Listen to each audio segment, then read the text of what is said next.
언제부턴가 출근길은 하루 중 가장 쉽게 화가 나는 시간이 되었습니다. 운전대를 잡는 순간부터 얼굴이 굳었습니다. 집을 나선 지 얼마 되지도 않아 심장은 몇 번이나 철렁 내려앉았습니다. 누군가 갑자기 끼어들면 욕이 먼저 튀어나왔고, 앞차가 신호를 조금 늦게 출발하면 답답함이 치밀었습니다.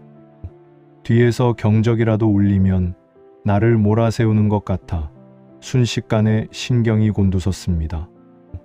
예전 같으면 한숨 한 번 쉬고 넘겼을 일에도 마음이 거칠게 흔들렸습니다. 마치 마음속에 불붙은 성냥 하나를 들고 다니는 것 같았습니다. 누군가 작은 불씨만 건드려도 금세 모든 것을 태워버릴 만큼 화가 번졌습니다. 회사에 도착할 무렵이면 몸은 멀쩡했지만 마음은 이미 수십 번 부딪히고 긁혀 완전히 녹초가 되어 있었습니다. 그날도 터지기 직전에 화를 두 손으로 붙잡은 채 도로 위를 달리고 있었습니다. 출근 차량들로 도로는 꽉 막혀 있었고, 신호 하나를 건너는 데에도 몇 번이나 멈춰서야 했습니다. 조금씩 앞으로 나아가던 그때였습니다. 삑, 삑. 날카로운 경적 소리가 귓가를 때렸습니다. 놀라 고개를 돌리는 순간 검은 승용차 한 대가 내 차 앞으로 거칠게 파고들었습니다. 있는 힘껏 브레이크를 밟았습니다. 차가 앞으로 크게 쏠렸고 심장이 덜컥 내려앉았습니다. 조금만 늦었어도 그대로 들이받을 뻔했습니다. 놀란 가슴을 쓸어내릴 틈도 없었습니다. 그 차는 아무 일 없었다는 듯 속도를 올려 달려갔습니다. 비상등도 켜지 않았습니다. 창문을 열어 미안하다는 손짓조차 없었습니다. 순간 화가 머리끝까지 치밀어 올랐습니다. 뭐야, 미쳤나? 무슨 운전을 저 따위로 해? 입에서 쉴 새 없이 욕이 나왔습니다. 불과 몇 초도 되지 않았습니다. 상식 없는 사람, 이기적인 사람, 저런 사람은 운전을 하면 안 돼. 화는 점점 더 커졌습니다. 도대체 얼마나 급한 일이길래 운전을 저렇게 하는 거야. 남들 목숨은 안중에도 없나. 나도 모르게 앞차를 따라가기 시작했습니다. 앞차는 계속 속도를 높였습니다. 신호가 바뀌기 직전 아슬아슬하게 교차로를 빠져나가고 차선을 바꿀 틈만 보이면 거침없이 파고들었습니다. 그러면 그렇지, 그 모습을 볼수록 제 화도 함께 속도를 냈습니다. 한참을 따라간 끝에 앞차가 들어선 곳은 병원이었습니다. 그래, 병원이라도 아니었으면 넌 정말 가만 안 뒀다. 그 차는 조수석도 비어 있었고 뒷좌석에도 아무도 없었습니다. 응급환자는 어디에도 보이지 않았습니다. 그 사람은 차에서 내리자마자 트렁크를 열었습니다. 그리고 검은 가방 하나를 꺼내 들었습니다. 하얀 가운을 허겁지겁 걸치더니 병원 안으로 뛰기 시작했습니다. 바로 그때 병원 스피커에서 안내 방송이 흘러나왔습니다.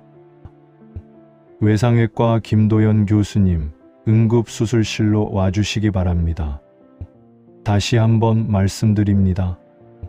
외상외과 김도연 교수님, 응급수술실로 신속히 와주시기 바랍니다. 그 남자는 엘리베이터를 기다리지도 않고 계단으로 뛰어 올라갔습니다.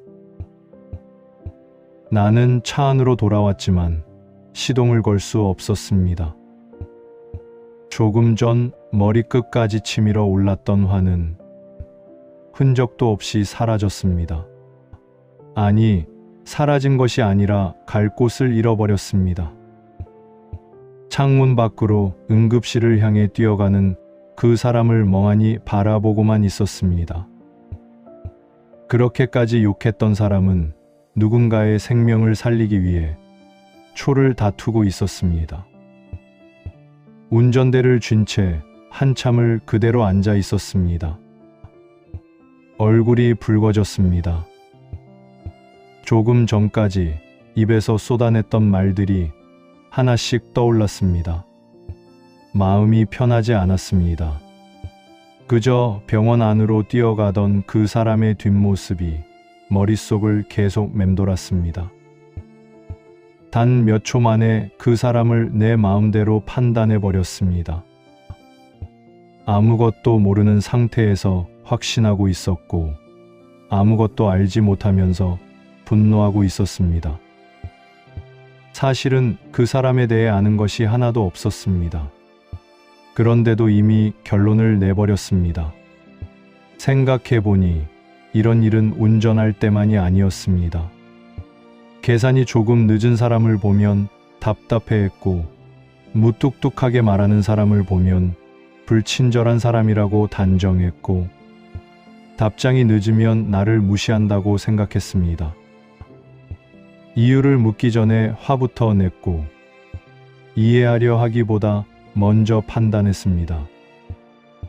어쩌면 저는 화가 많은 사람이 아니라 너무 쉽게 화를 내는 사람이 되어가고 있었는지도 모릅니다. 그리고 그 화는 언제나 상대를 향해 있는 것 같았지만 가장 먼저 지치고 상처받는 사람은 늘 제 자신이었습니다. 그날의 일이 머릿속을 떠나지 않았습니다. 왜 그렇게 마음이 불편한지, 왜 그 장면이 자꾸 생각나는지 저도 알 수 없었습니다. 그 답을 찾고 싶어 조용히 저를 찾았습니다. 처마 끝에서는 빗방울이 하나씩 떨어지고 있었고 스님 한 분이 빗자루로 마당을 천천히 쓸고 계셨습니다. 저는 그날 있었던 일을 처음부터 끝까지 말씀드렸습니다. 스님은 아무 말 없이 끝까지 들어주셨습니다. 스님은 비지를 잠시 멈추시고 처마 끝에서 떨어지는 빗방울을 바라보셨습니다. 한참 동안 아무 말 없으셨습니다. 고요함이 마당을 채운 뒤에야 천천히 입을 여셨습니다. 사람은 보이는 행동 하나만 보고 보이지 않는 삶은 잊어버립니다. 아무 말도 하지 못했습니다. 병원 계단을 뛰어 올라가던 그 남자의 뒷모습이 다시 떠올랐습니다. 스님은 다시 말씀하셨습니다. 부처님께서는 이것을 연기라고 하셨습니다. 세상에 홀로 일어나는 일은 아무것도 없습니다. 우리가 보는 것은 마지막에 드러난 한 장면입니다. 하지만 그 한 장면 뒤에는 셀 수 없이 많은 인연과 사연이 이어져 있습니다. 우리는 그 인연은 보지 못한 채 눈앞의 장면만 보고 사람을 판단합니다. 스님은 낙엽 하나를 집어드시더니 제게 물으셨습니다. 화는 어디에서 시작된다고 생각하십니까? 쉽게 대답하지 못했습니다. 스님은 잔잔한 목소리로 말씀하셨습니다. 부처님께서는 화를 없애려고 애쓰라고 하신 것이 아니라 화가 일어나는 마음을 먼저 바라보라고 하셨습니다. 사람들은 늘 상대 때문에 화가 났다고 말합니다. 하지만 같은 일을 겪고도 어떤 사람은 웃고 어떤 사람은 화를 냅니다. 그렇다면 화는 상대에게 있는 것이 아니라 그 일을 받아들이는 내 마음에서 시작되는 것이겠지요. 천천히 고개를 숙였습니다. 조금 전까지만 해도 저는 그 의사가 저를 화나게 했다고 믿고 있었습니다. 하지만 사실은 내 마음이 먼저 그를 무례한 사람이라고 단정했고 내 마음이 먼저 분노를 키우고 있었습니다. 그 의사는 아무것도 달라지지 않았습니다. 달라진 것은 오직 내 마음뿐이었습니다. 스님은 마지막으로 빗자루를 다시 드시며 말씀하셨습니다.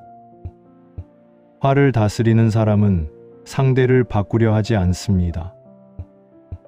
먼저 자신의 마음을 바라봅니다. 마음을 볼 수 있는 사람은 화에 끌려가지 않고, 마음을 보지 못하는 사람은 화에 끌려다닙니다. 절을 내려오는 길에도 도로는 여전히 복잡했습니다. 경적 소리는 끊이지 않았고 사람들은 여전히 바쁘게 달렸습니다. 며칠 뒤 출근길이었습니다. 또 한 대의 차가 제 앞으로 갑자기 끼어들었습니다. 브레이크를 밟는 순간 예전처럼 욕이 목 끝까지 올라왔습니다. 문득 스님의 말씀이 떠올랐습니다. 사람은 보이는 행동 하나만 보고 보이지 않는 삶은 잊어버립니다. 길게 숨을 한번 내쉬었습니다. 저 사람에게도 내가 모르는 하루가 있겠지. 신기하게도 조금 전까지 치밀어 오르던 화가 예전처럼 오래 머물지는 않았습니다. 세상은 하나도 달라지지 않았습니다. 여전히 누군가는 끼어들었고 여전히 누군가는 경적을 울렸습니다. 달라진 것은 세상이 아니라 그것을 바라보는 제 마음이었습니다. 내 안의 부처를 만난다는 것은 화가 사라지는 사람이 되는 것이 아니라 화가 일어나는 그 순간에도 자신의 마음을 바라볼 수 있는 사람이 되어가는 것인지도 모릅니다. 그렇게 마음을 바라보는 순간 화는 더 이상 나를 끌고 가지 못했습니다. 오늘도 누군가가 당신의 마음에 작은 불씨를 던질지 모릅니다. 그때 그 불씨를 키울지 아니면 조용히 바라볼지는 결국 우리의 마음이 선택합니다. 오늘도 당신 안의 부처를 만나길 바라며 마음온이었습니다.